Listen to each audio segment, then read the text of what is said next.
Hello and welcome to the Intel Brief. Today's Tuesday, the 21st of July. I'm your host Daniel, and today we're going to talk about the Houthis have declared a naval blockade on Saudi Arabia, Andy Burnham has become the UK's 7th Prime Minister in a decade, and Ortega says that Nicaragua will not hold any more elections.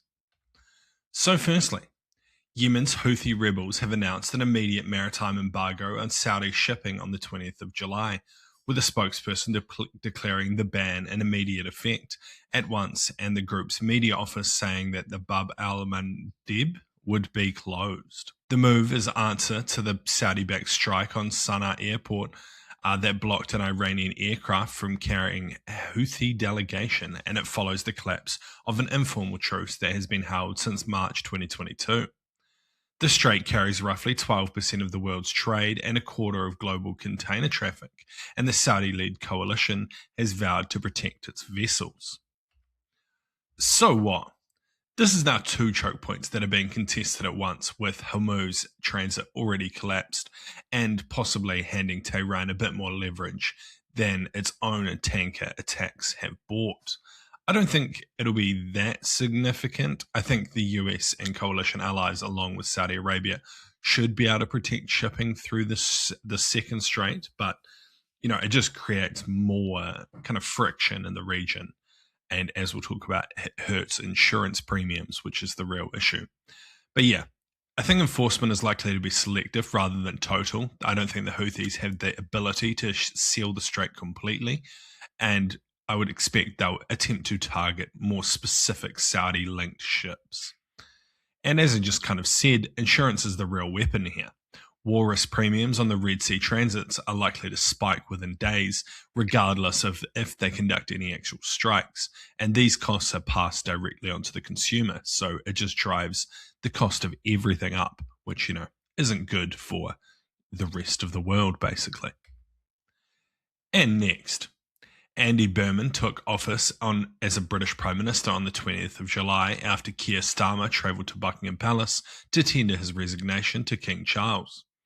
Burnham has been elected the Labour leader unopposed on the 17th of July, with nominations from more than 90% of Labour MPs after Starmer announced his departure on the 22nd of June, following poor May local election results and sustained party discontent over his policies. As the United Kingdom's 7th Prime Minister in a little over a decade, a churn rate unmatched in any comparable Western democracy since the 2016 Brexit vote. So what? No general election was held to bring Burnham in, and he inherits the mandate that was won by Labour, which, has been kind of seen pretty poorly as it's been put into place. And this likely limits the amount he can actually do before calls for another general election will mount, which, currently wouldn't look good for Labour. So it's something he will hope to avoid. I think international allies will see this as continued British unreliability. With 7 leaders in 10 years, it makes it pretty hard to read and plan around, especially on large-scale issues such as Ukraine and defence spending. Every time you get a new leader, they have a new vision, they announce new policies, they try and change things up.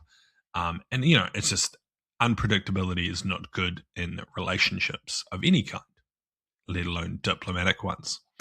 And the timing, I think, is pretty poor, though unsurprising. With the Iran war escalating and 2 choke points currently contested, the government is going to be finding its feet and unlikely to shape events that it's going to be judged on. There's a lot going on, and it's going to be very difficult for the British government to react as they go through a pretty significant change.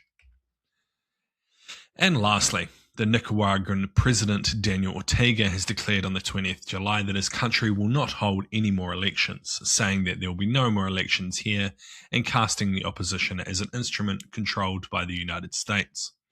The 80-year-old has held power continuously since 2007 and last year pushed through constitutional reforms, naming his wife as co-president and extending the presidential term to 6 years.